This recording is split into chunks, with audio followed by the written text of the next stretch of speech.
राधे राधे बच्चों। मेरा नाम है पिंटू कुमार। आपको इस नए यूट्यूब चैनल में स्वागत है। आज लास्ट लेक्चर है कार्बन एवं उसके यौगिक का। सबसे पहले हम शुरुआत करते हैं प्रश्न से। प्रश्न के बाद हम बताएंगे साबुन और अपमार्जक के बारे में, है ना। अपमार्जक क्या होता है? सर्फ तुम लोग देखा होगा, है ना, जिससे धोता वगैरह है। तो उसके बारे में जानेंगे कि आखिर वो कैसे कार्य करता है।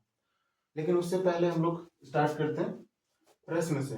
सबसे पहला प्रश्न है, पेंटेन का संरचनात्मक समावयन क्या है ना।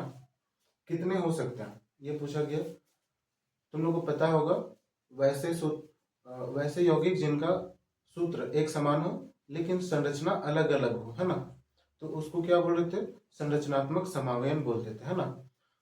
तो हम यहाँ पे देखेंगे पेंटेन का संरचनात्मक समावयन किसे कहते हैं। सबसे पहले ये देखना कि पेंटेन किसको बोलते हैं। तो पेंटेन यानी 5 ठो कार्बन की चेन होगी, श्रृंखला होगी, और एन लगा हुआ एन, तो यानी कि एकक आबंध होगा। सबसे पहला जो होगा वो सीधी श्रृंखला वाला बन सकता है ना। एक ऐसा हो सकता है कि इसको नाम क्या दिया जाता है? पेंटेन, है ना, पेंटेन या एन पेंटेन, इसी को बोला जाता है। एन यानी लंबा वाला जो श्रृंखला होता है उसको एन पेंटेन बोला जाता है। अगर उसके आखिरी कार्बन से, जिसे 4 कार्बन की श्रृंखला बनाए, उसके आखिरी कार्बन से एक हट करके अगर इस पर एक कार्बन लग जाए तो एक शाखा है, तो इसे बोला जाता है आइसोपेंटेन। आइसोपेंटेन, यहाँ पे हाइड्रोजन लगा देना तुम लोग। तो ये एक संरचना हो गई, 2 संरचना बनी ना। एक और संरचना इसकी संभव है। इसका आंसर होगा, हम लोग पेंटेन का 3 संरचना बनाया जा सकता है। एन पेंटेन, आइसोपेंटेन और एक होता है नियोपेंटेन। नियोपेंटेन क्या है? एक श्रृंखला होगी, श्रृंखला के सेकेंड लास्ट कार्बन से 2 कार्बन की शाखा निकलेगी। ठीक है, यहाँ पे तुम ध्यान से देखो तो 5 कार्बन मिलेगा। तो यहाँ पे संयोजकता पूरा करेंगे हाइड्रोजन से, तो इसकी जो है अलग अलग संरचना। लेकिन तुम लोग अगर ध्यान से देख पा रहा होगा तो सबका सूत्र जो है वो एक समान ही है। कितना है सूत्र? C5H12। इसका भी C5H12, इसका भी C5H12, यानी कि ये इसका सूत्र तो एक है लेकिन इसकी संरचना अलग अलग है। इसीलिए इसका नाम क्या होगा? नियोपेंटेन। तो ये एक दूसरे के संरचनात्मक समावयन कहलाएंगे। तो इसके 3 संरचनात्मक समावयन पॉसिबल या संभव है। दूसरा प्रश्न है, कार्बनिक यौगिक जो है वो चारों ओर पाया जाता है, तो इसका मेन कारण क्या है? तो हम लोग पिछले के लेक्चर में हम लोग पढ़ चुके हैं। क्या कारण था? इसकी चतुसंयोजकता और इसका श्रृंखलन गुण। श्रृंखलन गुण क्या कहता था? कार्बन अपने ही कार्बन परमाणु के साथ जुड़ने की जो अद्वितीय क्षमता होती है, जिससे कि लंबी लंबी श्रृंखला बन पाती है ना, उसे हम लोग क्या बोलते थे? श्रृंखलन गुण, है ना। और चतुसंयोजकता, 4 संयोजकता है इसके, है ना। हम बताए थे कि इसके बाहरी कोश में केवल 4 इलेक्ट्रॉन होते हैं, और 4 इलेक्ट्रॉन और इसको चाहिए साझेदारी करके, ताकि ये अपना अष्टक को पूरा कर पाए। तो इसकी संयोजकता 4 है, इसीलिए पहला इसका हो जाएगा। इसका आंसर को पहले मिटा देते हैं, यही आंसर होगा तुमको, है ना।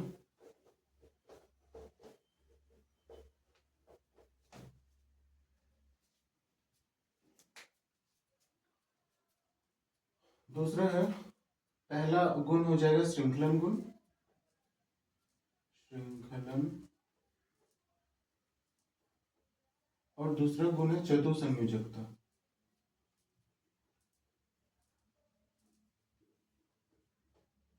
ठीक है, तो कौन से गुण के कारण इतनी सारी कार्बनिक यौगिक हमारे पास दिखती है? तो ये 2 गुण है, श्रृंखलन गुण और चतुसंयोजकता गुण। ठीक है, आगे है सवाल, साइक्लोपेंटेन का सूत्र एवं उसके इलेक्ट्रॉन बिंदु संरचना बनाना, है ना।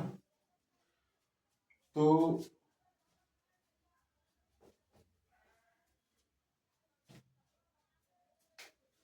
साइक्लोपेंटेन का सूत्र कैसे लिखेंगे? सबसे पहले हम लोग को पता है साइक्लो बोला गया यानी कि ये रिंग होगा, है ना, 5 कार्बन होगा। पेंटेन, यहाँ पे ध्यान से देखो, साइक्लोपेंटेन, पेंटेन बोला गया यानी कि 5 कार्बन होगी, तो 5 कार्बन बना लेना,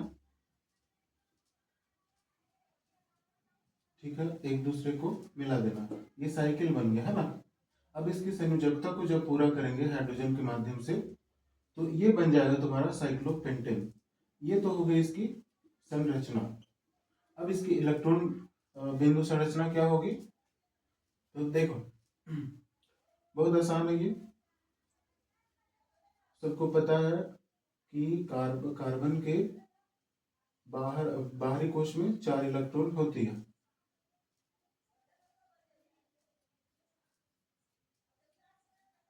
ठीक है। ऐसे करके सभी के पास 4 इलेक्ट्रॉन होते हैं, ध्यान से देख लेना, 4 इलेक्ट्रॉन ही हम छापें। और इधर का इलेक्ट्रॉन एक हाइड्रोजन से दोस्ती करके डुप्लेट कर लेगा,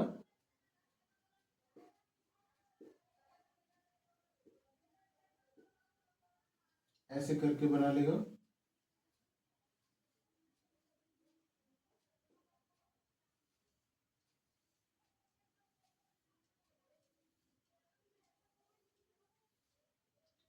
और इसका एक आबंध इससे बनेगा और दूसरा आबंध इससे बनेगा, तो यानी कि 2 इससे ले लेगा और ये इससे एक होगा, ये वाला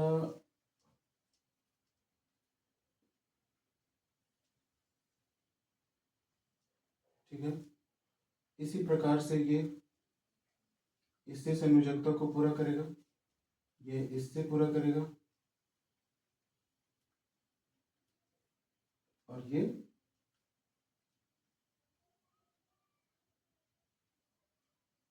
इससे, ठीक है। खराब दिख रहा होगा लेकिन इसी तरह दिखता है इलेक्ट्रॉन बिंदु संरचना।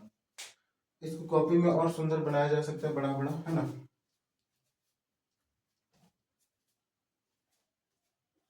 आगे का प्रश्न है यहाँ पे हम बताती हैं कि साइक्लोपेंटेन का सूत्र क्या होता है, और साइक्लोपेंटेन का अगर सूत्र पूछा जाए तो सिंपली ऐसे करके भी लिख सकता है, C5H10, ठीक है। ये भी हो गया साइक्लोपेंटेन का सूत्र। अब संरचना बनाना है किसका? एथेनोइक एसिड का, यानी कि हमको पता है यहां से इसका नाम से ही हम इसका संरचना बनाने की कोशिश करेंगे। एथ मतलब होता है 2 कार्बन, ठीक है। उसके बाद एन है, यानी कि दोनों के बीच एकल बंध होगी। ओइक एसिड, ओइक एसिड यानी कि यहाँ पे डबल बॉन्ड O और OH लगेगा, इतना तो। अब इसकी संयोजकता पूरा करने के लिए हाइड्रोजन आएगा, तो ये है तुम्हारा एथेनोइक एसिड का संरचना। अब ब्रोमोपेंटेन, पेंटेन जानता है तुम लोग, 5 कार्बन का है पेंट, ठीक है। तो ब्रोमोपेंटेन एक Br कहीं लगा होगा, इसके संयोजकता को पूरा करता हूं। अब ये जो स्ट्रक्चर बना, संरचना बना है, ये है तुम्हारा ब्रोमोपेंटेन का, ठीक है। ये हो गया ब्रोमोपेंटेन का। उसके बाद ब्यूटेनॉन, ब्यूटेनॉन यानी कि 4 कार्बन होंगी और कहीं एक पर डबल बॉन्ड O लगेगा, और सभी जगह संयोजकता को पूरा कर दो हाइड्रोजन से, तो ये जो संरचना बनी ये कहलाएगी ब्यूटेनॉन का। अब आखिरी में है हेक्सेनल, हेक्सेनल,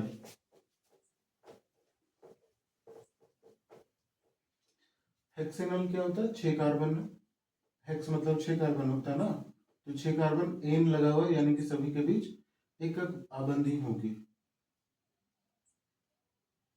हो गई। अल जो होता है वो इस तरह का ग्रुप से जुड़ा होता है, C डबल बॉन्ड OH, ठीक है। ध्यान देना कार्बोक्सिलिक अम्ल में यहाँ पे OH होता है और एल्डिहाइड में केवल H होता है, और बाकी जगह संयोजकता को पूरा करने के लिए हाइड्रोजन तो है ही, ठीक है बच्चों। थोड़ा धैर्य बना के रखो, पढ़ाई थोड़ा बोरिंग हो सकता है पर जब समझ में आ जाए तो मजा आने लगता है। अब इसका नामकरण देखते हैं। 5वां प्रश्न आता है नामकरण।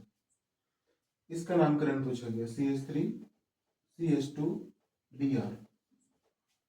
इसमें इस यौगिक में केवल 2 कार्बन है, यानी कि इत होगा पहले और एक कार्बन है बीच में तो एन है ना।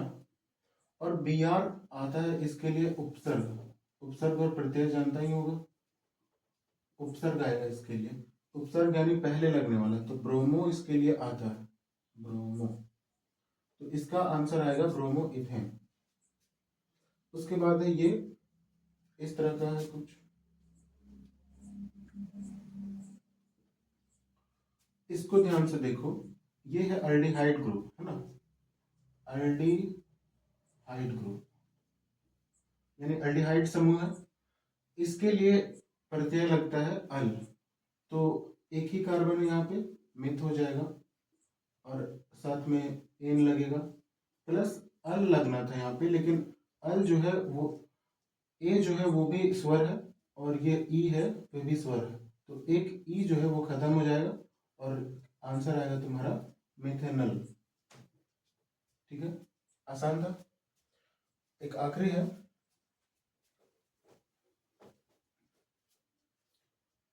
CH3 CH2 CH2 CH2 C double bond triple bond CH। इसमें देखो 1 2 3 4 5 6 कार्बन का श्रृंखला है, तो यहाँ पे आएगा हेक्स। ठीक है, एक जगह ट्रिपल बॉन्ड है, यहाँ पे ध्यान से देखो तो आइन लगेगा, हेक्साइन है ना, तो यही तुम्हारा आंसर हो जाएगा हेक्साइन। आसान था। इसके बाद एथेनॉल से एथेनोइक अम्ल बदलने की प्रक्रिया को ऑक्सीकरण क्यों कहते हैं। अब सबसे पहले देखते हैं इसकी संरचना, आखिर एथेनॉल है क्या, एथेनोइक अम्ल है क्या, है ना। एथेनॉल होता है CH3 CH2OH, इसको बोलते हैं इथेनॉल। और बदलने की प्रक्रिया में क्या होती थी, यहाँ पे CH3 C double bond OH, तो ये है एथेनोइक अम्ल, एसिड।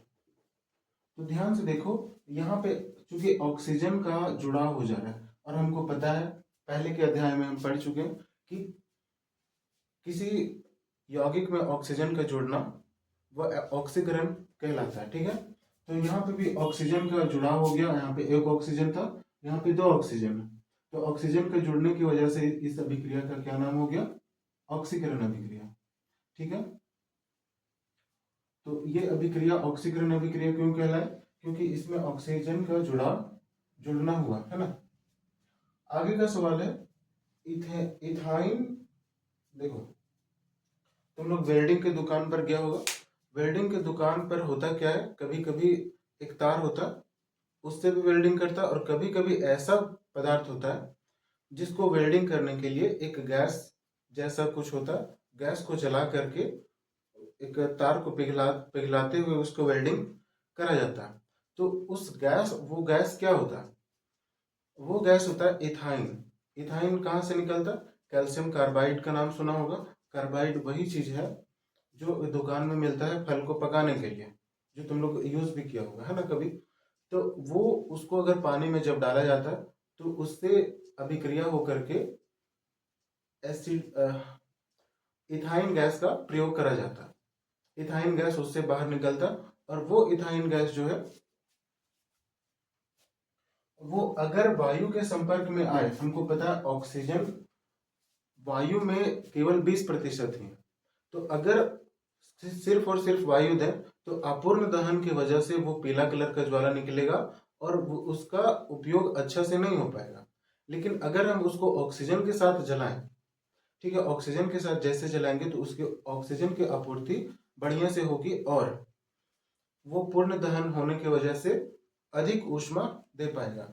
इसीलिए वेल्डिंग के दौरान हम लोग ऑक्सीजन का उपयोग करते हैं, ना कि हवा का। समझ में आया? हवा का इसलिए नहीं करते हैं क्योंकि ऑक्सीजन हवा में केवल 20% ही मौजूद है, जिससे दहन जो है वो अपूर्ण दहन हो सकता है। ठीक है, आगे है ऑक्सीकरण क्या है। एक सवाल है, ये सब सवाल हम दूसरा तीसरा चौथा लेक्चर का है जो पढ़ा दिए उसके अंदर से ही सवाल आता है ना। तो आगे है ऑक्सीकारक क्या है। ऑक्सीकारक वे पदार्थ हैं जो अपने से ऑक्सीजन किसी दूसरे को देने में सक्षम होते हैं। जैसे कि तुम लोग को याद होगा पोटेशियम पर मैग्नेट KMnO4, इसमें ऑक्सीजन की अधिकता थी, तो ये अपने से ऑक्सीजन किसी और को दे सकता था, तो ये क्या कहलाएगा? ऑक्सीकारक। और एक होता था K2Cr2O7 पोटेशियम डाइक्रोमेट, तो इसके पास भी ऑक्सीजन की अधिकता होती थी, तो अपने से ये ऑक्सीजन को किसी और पदार्थ को दे सकता था जिसको जरूरत होगा। ठीक है, तो वैसे पदार्थ जो अपने से ऑक्सीजन किसी और पदार्थ को देने में सक्षम हो, तो उन्हें क्या बोलते थे? ऑक्सीकारक। ठीक है, तो उसका दो उदाहरण था, पोटेशियम परमैंगनेट और पोटेशियम डाइक्रोमेट।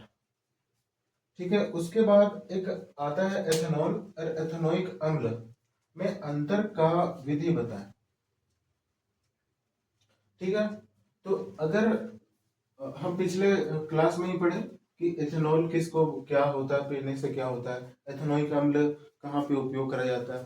तुम लोग को पता होगा कि एथेनॉल पीने से हमारा लिवर डैमेज होता है, कई प्रकार की मानसिक परेशानियां होती हैं, और एसिटिक एसिड जिसको एथेनोइक अम्ल भी बोलते थे, उसका उपयोग सिरका बनाने में 3 से 4% का उपयोग करा जाता था। ठीक है, इतना समझ में आया? उसके बाद हम लोग देखते थे कि अंतर करने का क्या विधि है। हम लोग लास्ट लेक्चर में, तुम लोग को अगर याद हो तो देखना, एसिटिक अम्ल में CH3COOH को बोलते थे एसिटिक अम्ल। एसिटिक अम्ल या फिर इसी का नाम था एथेनोइक अम्ल।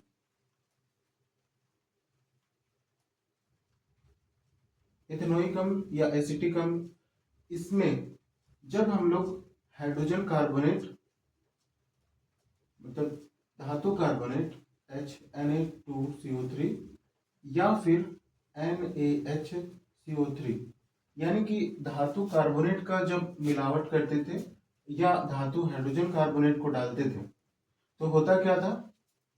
इसमें से निकलता था लवण, कार्बन डाइऑक्साइड और जल निकलता था इससे। ठीक है, तो कार्बन डाइऑक्साइड यहाँ पे जरूरी है, कार्बन डाइऑक्साइड है ना, क्योंकि इसका ये अभिक्रिया तभी होता था जब एसिटिक अम्ल हो। अगर हम यहाँ पे धातु कार्बोनेट या धातु हाइड्रोजन कार्बोनेट में अल्कोहल डाल दें तो उसमें से बुलबुलाहट नहीं आएगी, यानी कि उसमें से कार्बन डाइऑक्साइड नहीं निकलेगा, तो जिससे हम लोग को पता चल जाएगा कि ये एथेनॉल है। और एसिटिक अम्ल में जैसे ही हम धातु कार्बोनेट डालें या धातु हाइड्रोजन कार्बोनेट, तो उससे क्या निकलेगा? कार्बन डाइऑक्साइड, जिससे हम पता कर लेंगे कि ये एसिटिक एसिड है। समझ में आया? उससे उसके गंध से भी हम लोग पता कर सकते हैं। एथेनॉल का गंध जो होता है वो शराब के जैसा कुछ होता है ना, लेकिन जबकि एसिटिक एसिड यानी एथेनोइक अम्ल का जो गंध होता है वो विनेगर की तरह होता है। विनेगर तो तुम लोग सूंघा हो, चाउमीन वगैरह में बनाने में उपयोग करा जाता है इसका। ठीक है, इसके बाद हम पढ़ते हैं साबुन और अपमार्जक क्या होते हैं, इनका कार्य। तो बच्चों अब हम देखते हैं आखिर साबुन होता क्या है, उसकी संरचना कैसी होती है ना। हम बता दें कि साबुन एक लंबी श्रृंखला की लंबी हाइड्रोकार्बन की श्रृंखला होती है, जिसके आखिर में जिसके अंत में कार्बोक्सिलिक ग्रुप जुड़ा होता था। नहीं समझ में आया होगा? इसकी सूत्र लिख देते हैं सबसे पहले, C17 H35COOH। इसको, ये बहुत बड़ा दिख रहा होगा इसका नामकरण, तो इसको समझने के लिए ऐसे भी बहुत कोई बनाता है। एक जहां जहां कोना होगा वहां पे कार्बन की संख्या दर्शाया जाता है। ये कोना है ना, 1 2 3 4 5 6 7 8 9 10 11 12 13 14 16 17 17 और एक 18 यहाँ पे कार्बन इस तरह से O की जगह Na होता है, OONA, यानी कि ये एक लवण है। ठीक है, इतनी लंबा होती है। एक अगर यहाँ पे ध्यान से देख पा रहे हो तो ये एक अलग बन जा रहा है, ये इसका मुंडी बन जा रहा है। ठीक है, और ये इसका पूंछ बन जा रहा है। तो इसका जो मुंडी होता है ना, मुंडी, वो पानी से दोस्ती रखना चाहता है ना, और ये जो पूंछ है वो पानी से दुश्मनी रखना चाहता है। इसको जल रागी बोलते हैं, क्योंकि जल से दोस्ती रहना चाहता है, जल रागी। और इसको जल विरागी बोलते हैं, पूंछ को। सिर है, ये पूंछ है, जल विरागी। तो इस प्रकार की कुछ साबुन की संरचना होती है। ठीक है, साबुन का सूत्र ये है, साबुन की संरचना ये है। अब बात आता है कि आखिर साबुन की जरूरत क्यों पड़ी। बहुत सारा मैल ऐसा होता है जिसको सिर्फ पानी से धोआ नहीं जा सकता है ना, जैसे तेल वगैरह तो घुलता ही नहीं है, तो बिना साबुन का नहीं होता। तो आखिर साबुन कार्य कैसे करता है, तो हम बताएं अभी अभी कि ये जो है जल विरागी पार्ट, ये पानी से दोस्ती करना नहीं चाहता, और ये जल रागी पार्ट पानी से दोस्ती करना चाहता। एक क्रियाकलाप दिया गया है तुम्हारी किताब में, बोला गया है कि थोड़ा सा पानी लेना और पहले ऐसे ही जल को घोल के देखना, मतलब जल और तेल को घोल करके देखना पहली बार में। तो हम लोग देखेंगे कि वैसे तो घुलता नहीं है ना, हम लोग को पता है कि जल और पानी एक साथ नहीं घुल सकते, लेकिन अगर जब उसमें साबुन डाल दिया जाए, साबुन का कुछ कण डाल दिया जाए और तब जब घोलने का प्रयास करा जाए, तो साबुन में, मतलब पानी में तेल घुल जाता है इस बार। तो हुआ क्या इस बार, वो हम लोग देखते हैं ना। तो देखो, हम जितने भी मेल वगैरह होते हैं, मेल वगैरह, वो तेल होते हैं, ग्रीस होते हैं, या चिपचिपे पदार्थ होते हैं जो कि हाइड्रोकार्बन है ना, इनकी दोस्ती इनसे होती है। एक कपड़ा है ना, देखो ये कपड़ा है, हम लोग देखते हैं कि कपड़ा को आखिर साबुन साफ कैसे करता है। तो इस पे लगा हुआ एक मैल, या तो तेल हो सकता है, ग्रीस हो सकता है, जो पानी से आसानी से छूटे ना, है ना। तो हम बताए कि साबुन का एक कण है ये, है ना, तो ऐसे ही बहुत सारा कण होगा। ऐसे करके ये जो पूंछ का पार्ट है, ये इस मैल के साथ जुड़ना चाहेगा। क्यों? क्योंकि ये बोलता है पानी से हम दूर रहेंगे, इधर जल है ना, और ये मैल है, तो बोलता है कि हम मैल के साथ रह लेंगे लेकिन जल के साथ नहीं रहेंगे। कारण क्या है कि वो जल से दुश्मनी रखता है ना, ये जल विरागी है, यानी कि जल से भागता है, और ये जल की तरफ रहता है, इसीलिए इसका जो मुंडी है वो जल की तरफ होगा, और ये जल के विपरीत दिशा में होगी, यानी मैल की दिशा में होगी। ऐसे करके बहुत सारी चिपक जाएगी, है ना, मैल के ऊपर। और अभी तुम देख पा रहा है कि अभी चिपक गया, है ना। जब हम इसको पटकेंगे, ऐसे इसको साफ करेंगे, तो चिपक गया है ना, अब जाएगा तो साथ में जाएगा, नहीं तो नहीं जाएगा। ऐसा बोलता है कि अभी हम पकड़ लिए, अगर हमको जाना पड़े कोई हालत में, तो हम मैल को भी लेके साथ में जाएंगे, है ना। तो जैसे हम इसको रगड़ते हैं, तो इसके साथ जो पकड़ के रखा है मैल को भी उठाते हुए साथ में चला जाता है। समझ में आ रहा है? तो ये साबुन का कण है, कैसे काम में आ रहा है समझ में आ रहा है? ये सबसे पहले मिसेल बनाता है। किसके चारों ओर मिसेल बनाता है? मैल के चारों ओर मिसेल बनाता है। इस संरचना को क्या बोलते हैं? जो साबुन एक मैल के कण के चारों ओर एक क्या बोलते हैं, गोल सा संरचना बना लेता है। ठीक है, तो इसे क्या बोला जाता है? मिसेल बोला जाता है।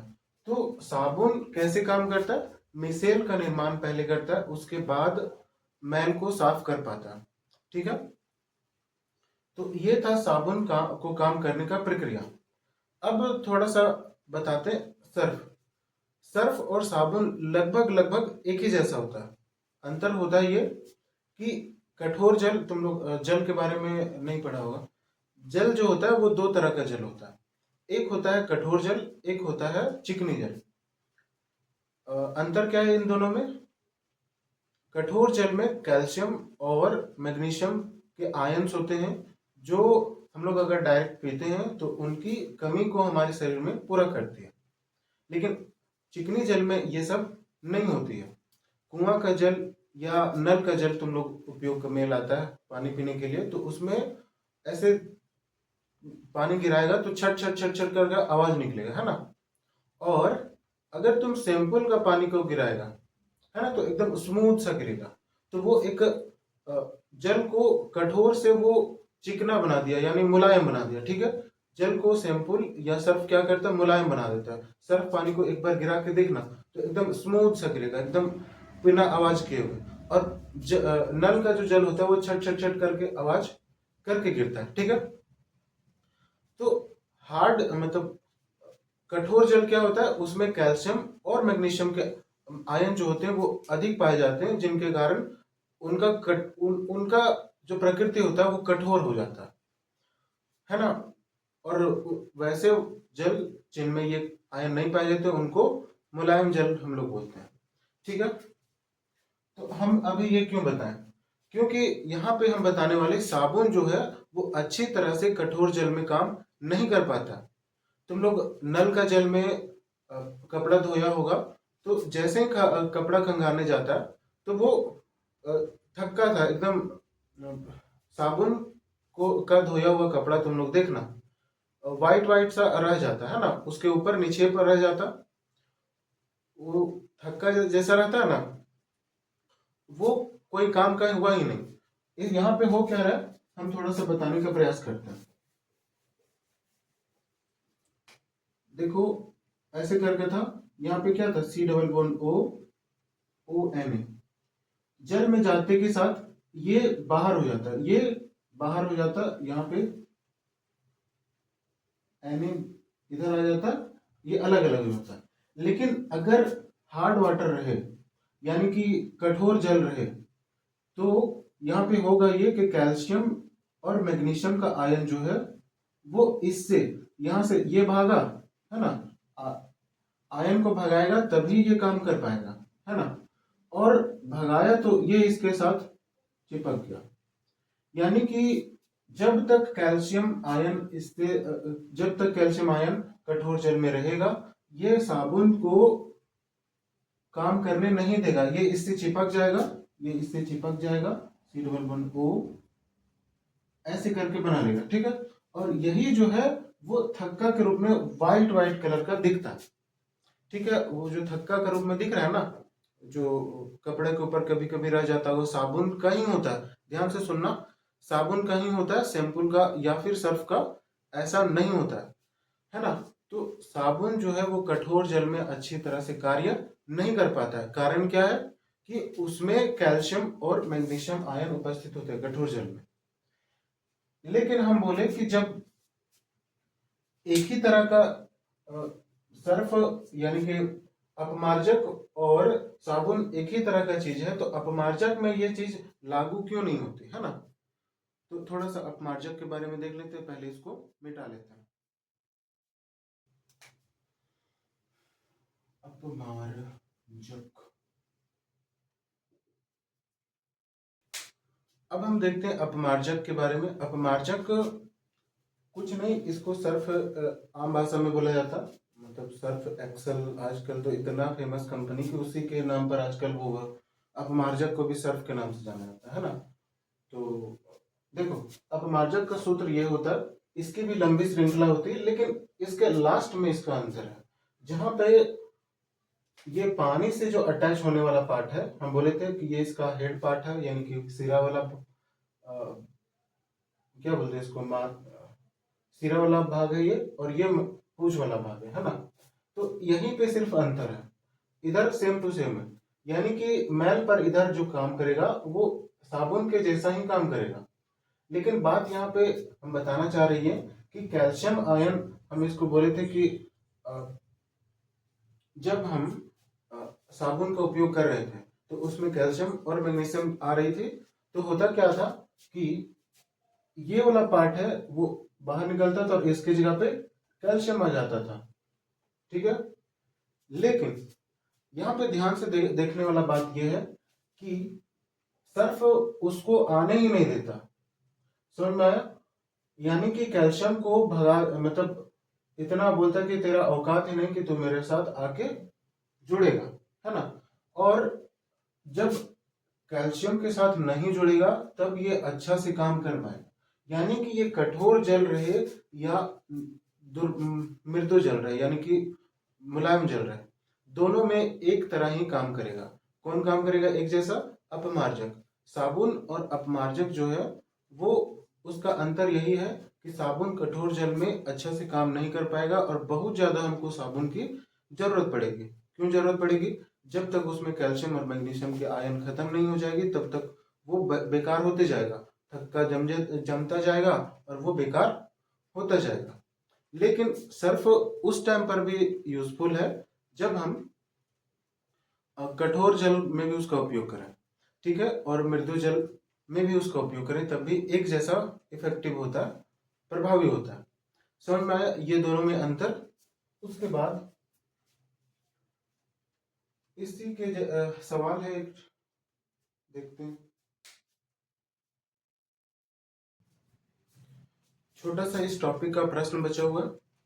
पहला प्रश्न बोलता है, क्या हम लोग अपमार्जक का उपयोग करके कोई जल कठोर है या दुर्बल है या मृदु है, इसका उपयोग पता लगा सकते हैं?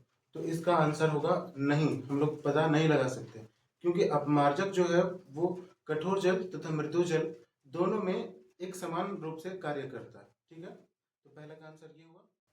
दूसरा सवाल है कि हम लोग साबुन लगाने के बाद ब्रश को कपड़ा को ब्रश से या पत्थर पर पटकते हैं या डंडे से पीटते हैं, तो क्यों पीटते हैं? तो हम बता दिए कि तेल साफ करने वक्त मिशेल का निर्माण होता है इस प्रकार से, है ना। ये साबुन का कण है, ये जो इतना लंबा लंबा है ये साबुन का कण है। इसमें जल रागी और जल विरागी दोनों ही तरह के पार्ट होते हैं, है ना, भाग होते हैं। तो ये चिपके हुए होते हैं, अभी ये बिना पटके हुए बाहर नहीं निकलेंगे। जब हम इसको पटकेंगे तो बोलेगा हम तो बाहर जाएंगे लेकिन साथ में मैन को भी ले जाएंगे, यानी कि अभी चिपका हुआ है, इसको बाहर निकालने के लिए पटकना पड़ता है, यानी कि कहा जाए तो साफ करने के लिए पटकना पड़ता है, ठीक है। आज का वीडियो इतना ही तक, आज का बहुत छोटा वीडियो है। इसका क्वेश्चन आंसर हम जल्द ही डिस्क्रिप्शन में PDF लगवा देंगे।